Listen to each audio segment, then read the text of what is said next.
Right. Well, I guess start the video off. Merry Christmas, everyone. Since it is Christmas technically while I'm filming this video. And yeah, I haven't made a video in a while, but I have recently been watching some of the DC animated movies, and I thought since it's the 30th anniversary of this one, I'd do a review of Batman Mask of the Phantasm. This was released back in 1993 at Christmas time, so it's officially 30 years old now. And it was a spin-off to the Batman animated series from Bruce Timm and Paul Dini, voice with the Batman voice Kevin Conroy, of course. Rest in peace to Kevin Conroy. Been a little over a year now since he passed, and yeah, this was originally supposed to be a direct-to-video movie, but someone at Warner Brothers thought it had potential and pushed for it to get a theatrical release, and it bombed. A lot of people blamed it bombing on bad marketing. Like it was a last minute thing, and a lot of people didn't even know it was coming out. But overall, it's definitely holds up very well, and it is as much of a masterpiece of animation as the animated series is itself. And yeah, this is of course a spin-off to the animated series. The animated series had been airing for about a year at this time, and this movie gave a little bit of an origin story to this version of Batman, where we see flashbacks of him throughout the movie as like a young Bruce Wayne, like before he's Batman, and and he's just wearing a ski mask at the time. So it's kind of like year one inspired. Yeah. And then of course he meets this woman named Andrea Beaumont, and they start falling for each other pretty quickly. They start off meeting at the cemetery while Bruce is just paying respects to his parents, and he hears Andrea talking to her deceased mother. And then we get a little clip of him doing some crime fighting in the ski mask, and this is before he's Batman, so he just shows up in a ski mask, and like the people he's trying to stop don't take him seriously at all. And then of course we see him and Andrea, their romance kind of builds a little. And at the same time, during all this, while we're seeing these flashbacks in the present, we see Batman is now being accused of murders of these mafia bosses. Like at the beginning, we start off with a mafia boss who is counterfeiting money, and Batman breaks in on the operation, and the guy runs away to a parking garage where he's encountered with the villain of this film called the Phantasm. And the Phantasm has a really cool design to it. It's a lot of people say it's just a knockoff of the Reaper from the Year Two comic, but I don't really agree that much. Like, sure, the costumes, sure, the looks have a little bit of similarity, but not much. And Bruce Timm even confirmed that the scythe hand was something that came very late in the design. But anyway, yeah, this Phantasm just shows up and calls out the mafia boss's name and says your angel of death awaits. And after he after the murders, like people see Batman showing up at the scene and they blame him for this. Man, during the movie, of course, you have this councilman named Arthur Reeves. He is very much anti-Batman and and wants Batman brought in for questioning, and then Andrea is back in Gotham now, and we're told when she's on the plane at the beginning that this is the first time she's been in Gotham for 10 years. So so we know Batman's been around for about 10 years at this point, and he runs into her at at the cemetery in the exact same way they met before, while he's investigating the murder of the second mafia boss who was murdered. And he just takes one look at her, and then he just runs off. And then she sees that he was in front of the Wayne gravestone and puts two and two together and is like, yeah, it's Bruce Wayne, yeah. And then he's watching her a little, and he starts reminiscing about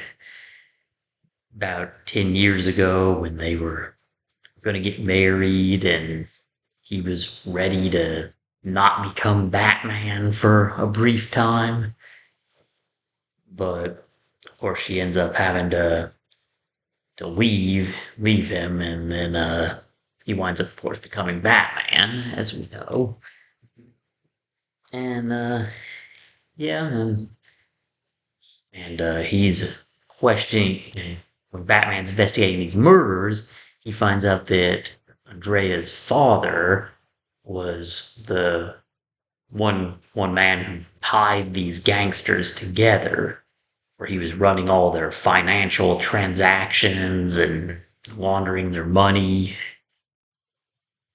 So he goes to question Andrea about this, and like now when they finally meet in present day, they're kind of cold to each other, like they kind of just see each other kind of like old high school romances. But yeah, and she of course told Arthur Reeves she was closer to her father than ever, but tells Batman that she has no idea where he is. So, and and then they kind of scald each other for a minute, and then she tells him that he's the only one still being controlled by his parents. And then after he leaves, she breaks down and starts crying, and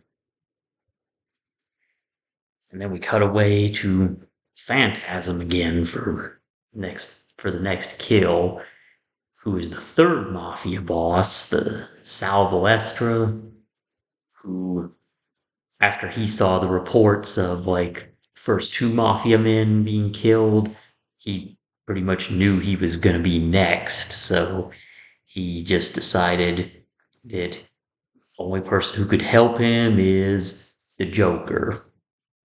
And he tries to go to the Joker thinking that, oh, this guy was our old chauffeur from the gang days, and so, but it's not the same guy anymore, obviously. And the Joker pretty much seems to let him know that, since like right when they meet face to face, the Joker is shoving him over and grabbing him and throwing him in the amusement park roller coaster.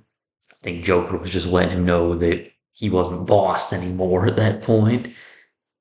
And yeah, but this guy went to Joker for help, and Joker just gassed him and like set him up as the trap for the Phantasm. And like Phantasm goes thinking like it's time to kill this Sylvester guy, but then soon as face reveal comes, you see the Joker already has killed him and placed a camera with a bomb in him. And the Joker is just laughing, record in while watching the camera, saying that, "Oh, you're not Batman after all, but Gotham has a new face, and soon there'll be his name will be all over town to say nothing of his legs, feet, and spleen and whatnot." But Phantasm just gets out of there quickly and avoids the explosion, and then is chased down by the Batwing, and Phantasm and Batman have a little bit of a fight, not much, because the police show up and in the police chase scene, like I remember when I saw this back in the theaters and as a kid, like yeah, the police chase scene, that was an intense scene. Batman was like surrounded everywhere and had to resort to just removing his cowl and like placing it on a piece of wood to divert away from him so he could get away. And then Andrea just happens to show up in right in the nick of time and help him get out of there.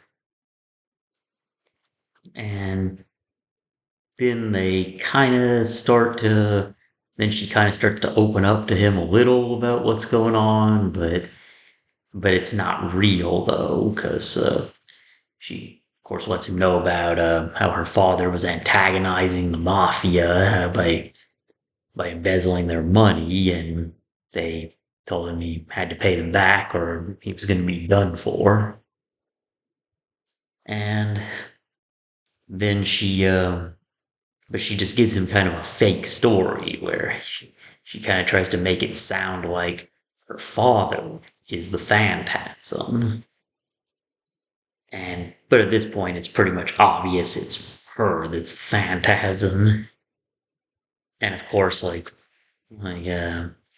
the toy pretty much revealed that, like, before the movie was even out. So there's that. But yeah, she just gives him the story and but doesn't tell him like what's really going on or about her plans for later that night.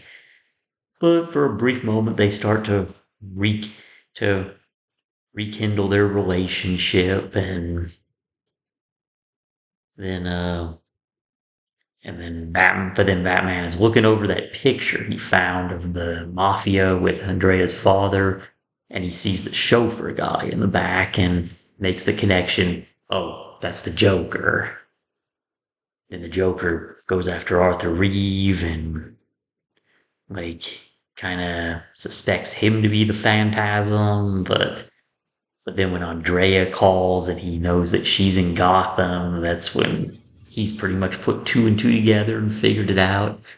So he just gasses Arthur Reeve, and then Batman meets up with Arthur Reeve in the hospital to question him about why the Joker met with him. And then we learn that Arthur Reeve was when he was first running for office, he asked Andrea's father for financial help, and he said no.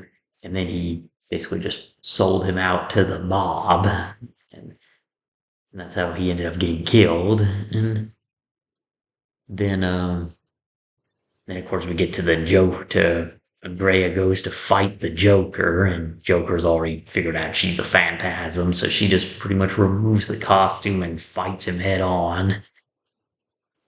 And then we get that comedic scene too, where she's just got him on the table, beating him, and then he just reaches behind him and grabs the bologna and smacks her in the face with it, and then jumps out the window. And then, of course, the fan scene, which results in Batman just showing up, and then her and Batman, of course, have that moment where she confesses everything to him, and she just says that those mafia guys had to pay for what they did because, like, she they basically just ruined her life because she knew she could have had a good thing, her Bruce Wayne, but due to circumstances now, that just wasn't gonna happen. That's just never gonna happen.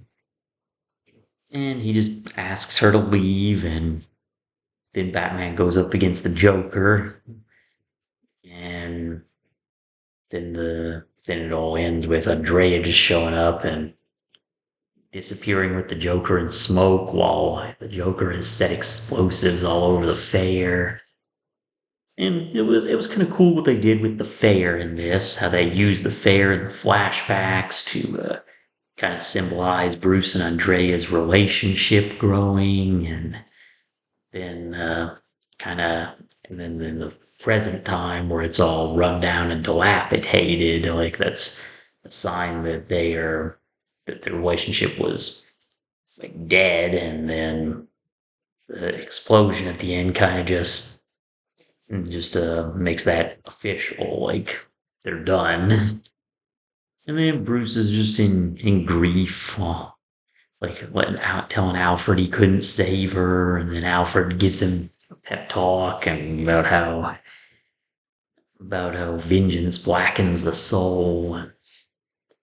And then he notices the a shining light over in the cave, and it's that locket that Andrea wore around her neck that had their picture in it.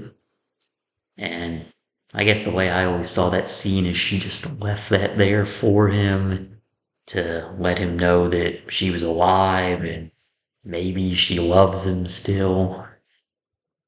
And then we cut to her. She's on a yacht where some guy tries to tries to come up and talk to her, and then she just is in grief, and he asks her if she wants to be alone, and she says, "I am."